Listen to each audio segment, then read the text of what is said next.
আউযু বিল্লাহি মিনাশ শাইতানির রাজীম। বিসমিল্লাহির রহমানির রহিম।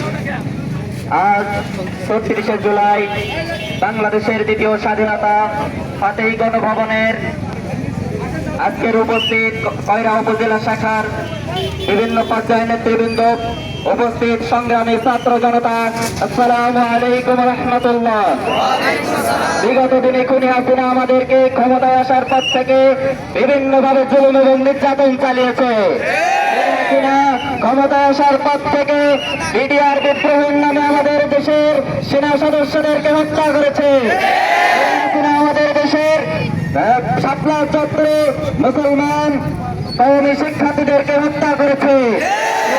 আমাদের দেশের মেধাবী শিক্ষার্থীদেরকে হত্যা করেছে। মেধাবী শিক্ষার্থী আবরার ফাহাদকে নির্বাণভাবে ছাত্রলীগের গুন্ডা বাহিনীরা হত্যা করেছে।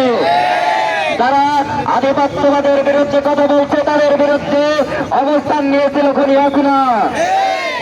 আমরা বলতে চাই, ইসলামী ছাত্র শিবির আধিপত্যের বিরুদ্ধে অবস্থান ছিল, আছে, থাকবে ইনশাআল্লাহ। ইসলামী ছাত্র শিবির খুনিদের বিরুদ্ধে অবস্থান নেবে। ইসলামী ছাত্র শিবির চাঁদাবাদের বিরুদ্ধে অবস্থান নেবে। ইসলামী ছাত্র শিবির চায় একটি সুখী, সমৃদ্ধ, সৎ, যোগ্য, দক্ষ, দেশপ্রেমিক নাগরিক তৈরির মধ্য দিয়ে একটি সুখী সমাজ গড়তে।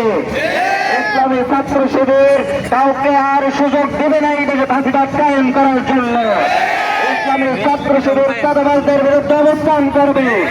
ইসলামী ছাত্র শিবির টেন্ডারবাজদের অবস্থান করবে। ইসলামী ছাত্র শিবির খাল দখলকারীদের বিরুদ্ধে অবস্থান নেবে। গ্যার দখলকারীদের বিরুদ্ধে অবস্থান নেবে ইসলামী ছাত্র শিবির। আগামী দিনে আর কে